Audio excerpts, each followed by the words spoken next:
ಎಲ್ಲರಿಗೂ ನಮಸ್ಕಾರ, welcome back to Sagar stories. ಮಗ ಜಸ್ಟಿನ್ ಬರ್ತಾ ಇದೆ big breaking update. Naveen ul Haq ಜೊತೆಗೆ ಫಜಲ್ ಫಾರೂಕಿ ಆಮೇಲೆ ಮುಜಿಬುರ್ ರೆಹಮಾನ್ ಈ ಮೂರು ಜನನ IPL ಇಂದ ಬ್ಯಾನ್ ಮಾಡಿದ್ದಾರೆ ಅಂತ. IPL ಇಂದ ಬ್ಯಾನ್ ಮಾಡಿದ್ದಾರೆ ಅಂತ ಮಾತ್ರ ಅಲ್ಲ, ಫ್ರಾಂಚೈಸಿ ಕ್ರಿಕೆಟ್ ಇಂದನೇ ಒಂಥರ ಬ್ಯಾನ್ ಮಾಡಿ ಬಿಸಾಕಿದ್ದಾರೆ. ಇದು IPL ಇಂದ BCCI ತಗೊಂಡಿರುವಂತ ನಿರ್ಧಾರ ಅಲ್ಲ, ಇದು ಅಫ್ಘಾನಿಸ್ತಾನ್ ಕ್ರಿಕೆಟ್ ಬೋರ್ಡ್ ತಗೊಂಡಿರುವಂತ ನಿರ್ಧಾರ. ಸಿಂಪಲ್ ಆಗಿ ಹೇಳ್ಬೇಕು ಅಂದ್ರೆ ಅಫ್ಘಾನಿಸ್ತಾನ್ ಬೋರ್ಡಿಗೆ ಸಿಕ್ಕಾಪಟ್ಟೆ ಉರ್ದೋಗಿದೆ ಅಂತ ಹೇಳ್ಬೇಕು. ಇವರು ನಡ್ಕೊಂತ ರೀತಿ ನೀತಿ ಎಲ್ಲ ನೋಡ್ತಾ ಬಂದರೆ, ಯಾಕಂದ್ರೆ ರೀಸೆಂಟ್ ಆಗಿ ನವೀನ್ ಉಲ್ಲಕ್ಗೆ ಏನು ಅಷ್ಟೊಂದು ವಯಸ್ಸಾಗಿಲ್ಲ, 24-25 ವರ್ಷ ಅಷ್ಟೇ ಅವರಿಗೆ. ಅವರು ರಿಟೈರ್ಮೆಂಟ್ ಅನೌನ್ಸ್ ಮಾಡ್ಬಿಟ್ರು, ODI ಫಾರ್ಮೆಟ್ ರಿಟೈರ್ಮೆಂಟ್ ಅನೌನ್ಸ್ ಮಾಡ್ಬಿಟ್ರು. ಸೊ ಇದೆಲ್ಲ ನೋಡ್ತಾರೆ, ಈ ಮೂಗಳನ್ನೆಲ್ಲ ನೋಡ್ತಾರೆ. ಸೆಂಟ್ರಲ್ ಕಾಂಟ್ರಾಕ್ಟ್ ಲಿಸ್ಟ್ ಕೂಡ ಇವರು ಈಚೆ ಬರಬೇಕು ಅಂತ ಅನ್ಕಂತ ಇದ್ರಂತೆ. ಸೊ ಇವನ್ನೆಲ್ಲ ನೋಡಾದ್ಮೇಲೆ ಅಫ್ಘಾನಿಸ್ತಾನ್ ಕ್ರಿಕೆಟ್ ಬೋರ್ಡ್ಗೆ ಸಿಕ್ಕಾಪಟ್ಟೆ ಉರ್ದೋಗಿದೆ. ನಾವು ಬೆಳೆಸೋವರೆಗೂ ನಾವು ಬೇಕು, ಬೆಳೆದ್ಮೇಲೆ ನಿಮಗೆ ಫ್ರಾಂಚೈಸಿ ಕ್ರಿಕೆಟ್ ಅನ್ನ ಬೇಕು ಅನ್ನೋ ತರ ಒಂದು ನಿರ್ಧಾರನ ತಗೊಂಡು ನಾವು NOC ಕೊಡೋದಿಲ್ಲ, ನಿಮಗೆ IPL ಆಡಬೇಕು ಅಂದ್ರೆ ಇವರಿಗೆ NOC ಬೇಕು. ಬರೀ ಇವ್ರಿಗೆ ಮಾತ್ರ ಅಲ್ಲ, ಎಲ್ಲ ಓವರ್ಸೀಸ್ ಪ್ಲೇಯರ್ಗಳು ಕೂಡ ಅವರವರ ರೆಸ್ಪೆಕ್ಟಿವ್ ಬೋರ್ಡ್ಸ್ಗಳಿಂದ NOC ಸಿಗಬೇಕು. NOC ತಗೊಂಡು ಇಲ್ಲಿ ಬರಬೇಕು ಆಡೋದಕ್ಕೆ. ಅವರೇನಾದ್ರೂ NOC ನೋ ಅಬ್ಜೆಕ್ಷನ್ ಸರ್ಟಿಫಿಕೇಟ್ನ ಕೊಡಲಿಲ್ಲ ಅಂತಂದರೆ ಅವ್ರು ಇಲ್ಲಿ ಬಂದು ಆಡೋದಕ್ಕಾಗೋದಿಲ್ಲ. ಫ್ರಾಂಚೈಸಿ ಅವ್ರನ್ನ ಬೈ ಮಾಡ್ಕೊಂಡಿರ್ಬೋದು. ಇವಾಗ ಯಾವ ರೆಸ್ಪೆಕ್ಟಿವ್ ಫ್ರಾಂಚೈಸಿಗಳಿದ್ದಾರೆ ಅಂತಂದರೆ LSG ಇದ್ದಾರೆ, ನವೀನ್ ಉಲ್ಲಕ್ಕು. ಇಲ್ಲಿ ಸ್ವಲ್ಪ ಜನ ಸಡನ್ ಆಗಿ ತಮ್ಮನೆಲ್ಲ ನೋಡ್ಬಿಟ್ಟು ಏನು ಗುರು IPL ಇಂದ ಏನು ಜಗಳಾಡೋದಂತ ಬ್ಯಾನ್ ಮಾಡ್ಬಿಟ್ರ ಅಂತ ಅನ್ಕೊಂಡಿರ್ತಾರೆ. ಆ ಥರ ಅಲ್ಲ. ಸೊ ಬೇರೆ ರೀಸನ್ಗೆ ಬ್ಯಾನ್ ಆಗಿರೋದು ಇವರು.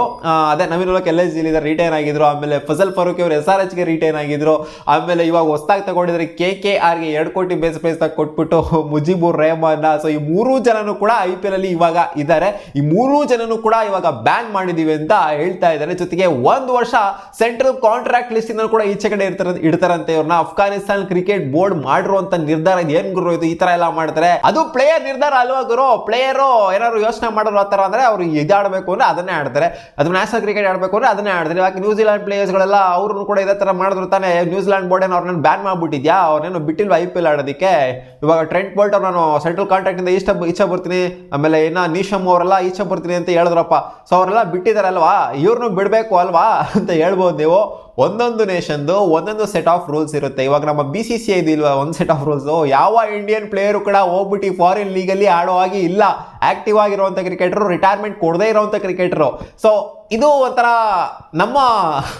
ಒಂಥರ ಏನು ಹೇಳ್ತಾರೆ ಅದಕ್ಕೆ, ಬಂಧನ ಹಾಕಿದ್ದೀವಲ್ಲ, ಅಷ್ಟದಿಗೆ ಬಂಧನ ಹಾಕ್ಬಿಟ್ಟಿದ್ವಲ್ಲ ಪ್ಲೇಯರ್ಸ್ಗಳಿಗೂ ಕೂಡ, ಅಂದರೆ ಆಕ್ಟಿವ್ ಆಗಿರುವಂಥ ಪ್ಲೇಯರ್ಸ್ಗಳಿಗೆ. ಸೊ ಅವರು ಅದೇ ರೀತಿ ಆ ಬಂಧನ ಹಾಕ್ಕೊಂಡಿದ್ದಾರೆ ಅಂತ ಕಾಣಿಸುತ್ತೆ. ಒಂದು ಲಿಮಿಟ್ವರೆಗೂ ಓಕೆ, ನೀವು ಸೆಂಟ್ರಲ್ ಕಾಂಟ್ರಾಕ್ಟಿಂದನೇ ಈಚೆ ಹೋಗ್ತೀವಿ ಅನ್ನೋದು, ರಿಟೈರ್ಮೆಂಟ್ ಅನ್ನು ಕೊಟ್ಬಿಟ್ಟು ಹೋಗ್ತೀರಾ, ಫುಲ್ ಕಂಪ್ಲೀಟ್ ಎಲ್ಲ ಫಾರ್ಮೆಟ್ಗೂ ರಿಟೈರ್ಮೆಂಟ್ ಕೊಡ್ತೀರಾ ಅಂದರೆ ಅದು ಓಕೆ, ರಿಟೈರ್ಮೆಂಟ್ ಕೊಟ್ಬಿಟ್ಟು ಹೋಗಿದ್ರೆ ಹೋಗ್ಬೋದು ನೀವು. ಬಟ್ ನೀವು ಈ ಥರ ಮಾಡ್ತಾ ಇರೋದು ಸರಿ ಅಲ್ಲ ಅಂತ ಅವ್ರಿಗೆ ಅನಿಸಿದೆ ಅಂತ ಕಾಣಿಸುತ್ತೆ. ಒಬ್ವಿಯಸ್ಲಿ ಒಂದು ಕ್ರಿಕೆಟ್ ಬೋರ್ಡ್ಗೆ ಅನ್ಸುತ್ತೆ. ಇವಾಗ ನ್ಯಾಷನಲ್ ಟೀಮ್ಗೆ ಆಡಿದೆ ನೀನು ಹೋಗ್ಬಿಟ್ಟು ಅಲ್ಲಿ IL T20 ಲೀಗು, ಆಮೇಲೆ ಸೌತ್ ಆಫ್ರಿಕನ್ T20 ಲೀಗು, ಮತ್ತೆ ಆ ಲೀಗು ಈ ಲೀಗು, ಅದ್ಯಾವುದೋ ಇನ್ನೊಂದು ಲೀಗಲ್ಲಿ ನವೀನ್ ಉಲ್ಲಕ್ ಬ್ಯಾನ್ ಬೇರೆ ಆಗಿದ್ದಾರೆ. ನಾನು ಇಲ್ಲೂ ಆಡ್ತೀನಿ ಅಲ್ಲೂ ಆಡ್ತೀನಿ ಅಂತ ರಿಟೈನ್ ಆಗೋದಕ್ಕೆ ಒಂಥರ ಒಪ್ಕೊಂಡೇ ಇದ್ದಿದ್ದಕ್ಕೆ, ಅಂದರೆ ಫಸ್ಟ್ ಒಪ್ಕೊಂಡಿರಂತೆ ಆಮೇಲೆ ಒಪ್ಕೊಂಡಿಲ್ವಂತೆ, ಅದಕ್ಕೋಸ್ಕರ ಬ್ಯಾನ್ ಆಗಿದ್ದಾರೆ ಒಂದು ಲೀಗಲ್ಲಿ. SA T20 ಲೀಗ್ನ ಆಡ್ತೀನಿ, ಸೌತ್ ಆಫ್ರಿಕನ್ ಲೀಗ್ನ, ಆ ಥರ ಅಂದಿದ್ದಕ್ಕೆ ಬ್ಯಾನ್ ಆಗಿದ್ದಾರಂತೆ.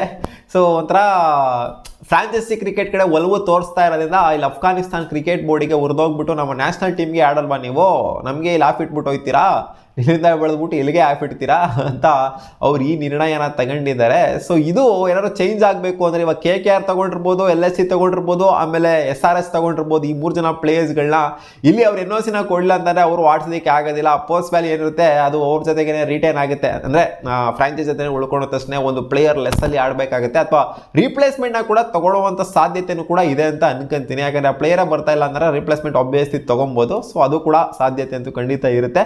ಸೊ ಒಂದು ವೇಳೆ ಏನಾದರೂ ಅಫ್ಘಾನಿಸ್ತಾನ್ ಕ್ರಿಕೆಟ್ ಬೋರ್ಡನ್ನು ನಾವು NOC ಕೊಡ್ತೀವಿ ಗುರು, ನೀವು ಮಾಡಿರೋ ತಪ್ಪನೆಲ್ಲ ಕ್ಷಮಿಸ್ತೀವಿ ಗುರು ಅಂತ ಏನಾದ್ರು ಒಂದು ನಿರ್ಣಯಕ್ಕೆ ಏನಾದ್ರು ಬಂದರು IPL ಅಷ್ಟರಲ್ಲಿ ಅಂತಂದರೆ, NOC ಕೊಟ್ಟರು ಅಂತಂದರೆ ಇದನ್ನೆಲ್ಲ ಮರೆತು ಆಗಿರೋ ತಪ್ಪುಗಳನ್ನೆಲ್ಲ ಮರೆತುಬಿಟ್ಟು ರಿಕ್ವೆಸ್ಟ್ ಹಾಕೊಂಡು ಇವರೆಲ್ಲ ಇಲ್ಲ ಗುರು ನಾವು ನೆಕ್ಸ್ಟ್ ಸರಿ ಹಿಂಗೆಲ್ಲ ಮಾಡೋದಿಲ್ಲ, ನಾವು ನೇಷನ್ಗೆ ಆಡ್ತೀವಿ ಅಂತೆಲ್ಲ ರಿಕ್ವೆಸ್ಟ್ ಹಾಕ್ಕೊಂಡು ಕೊಟ್ಟರು ಅಂತಂದರೆ NOC ಅವಾಗ ಆಡುವಂಥ ಸಾಧ್ಯತೆ ಇರುತ್ತೆ. ಬಟ್ ಒಂದ್ಸಲ ನಿರ್ಣಯನ ತಗೊಂಡಾದ್ಮೇಲೆ ರಿವರ್ಸ್ ಮಾಡ್ತಾರೆ ಅಂತ ನನಗೆ ಯಾಕೋ ಅನ್ನಿಸ್ತಿಲ್ಲ.